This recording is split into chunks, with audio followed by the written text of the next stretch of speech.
sometimes you just got to say, this is something I believe in, and I'm gonna do what it takes. I've been passionate about horse racing since college. No background at all in horse racing at all, other than going to Saratoga once a year. And in college, I used to go to the OTB, the off-track betting facility in New York City, between baseball practice and college. And I said, I'm going to own a racehorse. And it took me till about 2007 to finally say, well, I'm going to try to figure this out. And I bought a $500 share of a $5,000 claimer for my stepson. And he really didn't know horse racing. I said, this would be a great thing for us to do together. And we bought that, and the horse only ran 2 times, but it kind of got him hooked. And we really just explored that journey. You know, we had inexpensive horses the majority of the time. And then BUCCHERO came along, and he was a little bit older at that point, and I was living the West Coast, and he was living back on the East Coast. And we finally had that big horse, and I brought him out for the Breeders' Cup in 2017. I have these amazing pictures of us in the paddock, my whole family, my wife, my daughter, and Corey. And BUCCHERO ran great. A year or so later, as BUCCHERO was starting to start his stallion career, he called me and said, I'm buying a Ninja motorcycle. And I'm a guy whose mother told him, you can't play a sport with that needs a helmet.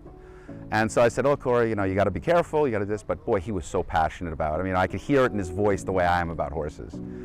And he got it, and you know, his Instagram was full of these pictures. And unfortunately, about 3 months after he got it, a drunk driver ran into him on a back road in New Jersey, and he was killed instantly. And this was right about the same time that BUCCHERO, I was really getting involved with BUCCHERO. And I have 2 amazing daughters. But BUCCHERO is basically my son, and I talk to so many people, and you know, I think probably half of them say, I know, are you going to mention BUCCHERO? And they don't really understand I'm kind of talking about my son, and that's my passion for him, because I love the legacy of horse racing. I love looking at a pedigree and seeing the 5th dam or the stallion in there, and now here I sit, you know, with Corey's memory, knowing that in 10 years I'm going to see a baby of a BUCCHERO broodmare, and then in 20 years, you know, it's there. It's like I've kind of put BUCCHERO and Corey in something that no one will ever forget. Here is BUCCHERO's Almost every horse gets to a level where they're just not competitive with that next level of special horse. And I held my breath every time we moved BUCCHERO one level, you know, from Indiana to some open stakes to Keeneland. The horse never disappointed. It was an amazing thing that, you know, we put him in the gate, we told him what to do, and he competed.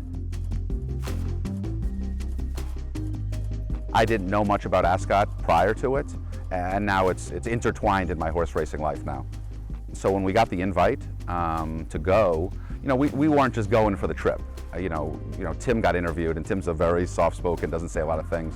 He got interviewed, he said, we're not here for the trip, and we weren't.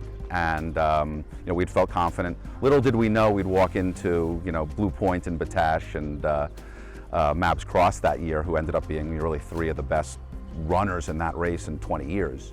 But BUCCHERO, you know, he elevated himself every single time. Most of his races, I felt like I was having a heart attack.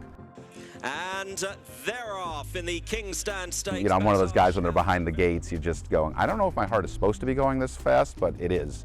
Race day, you know, I never experienced. I'd been to, you know, we'd run in the Breeders' Cup, we've run in, there's nothing like Ascot on a Royal Ascot day. You know, the city stops, everybody is there, there's a passion for it. It's a bucket list thing for anybody who has a nice horse.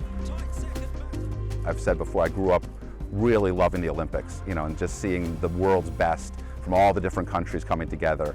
Ascot has done a fantastic job of pitting top horses against each other. So being able to be on that stage and then getting to run in a race like that was, you know, really hopefully not a once-in-a-lifetime experience, but I'll take it if it was. So a lot of people in the States are heading over to the UK and buying some great bloodstock and bringing it over here. I was fortunate enough to meet Tom Peacock of the Racing Post a couple years back, and we got to chatting, and I said, you know what? If BUCCHERO can make it as a stallion, I'm going to get a BUCCHERO over here, and he's going to get the job done in the UK. You know, now that he has his runners on the ground, and I have quite a bit of confidence that what I thought was going to happen is happening. He's passing on kind of that grit. Ideally, I'd like to buy a BUCCHERO that, you know, a yearling or 2-year-old that I can kind of start the process getting over the UK. But I'm going to start from the ground up, and I was over at Tattersall's for the November-December sale, and we were looking to just buy a mare to breed to BUCCHERO. And I was fortunate enough to find a really nice filly that actually the Queen had bred and owned, named Improvise. I saw her races, she's similar to BUCCHERO, just a hard-knocking, speedy horse. And we were lucky enough to get her in the auction. And the plan is we brought her over here. We're actually here at Palm Meadows, with the Marcassi barn. The plan is to let her do what she can do here and then breed her to BUCCHERO and then maybe make the full circle. And you know, the Queen invited me to run BUCCHERO in the meet, and now I'll bring one of her legacy horses back over by BUCCHERO and, you know, see if we can get the job done that way.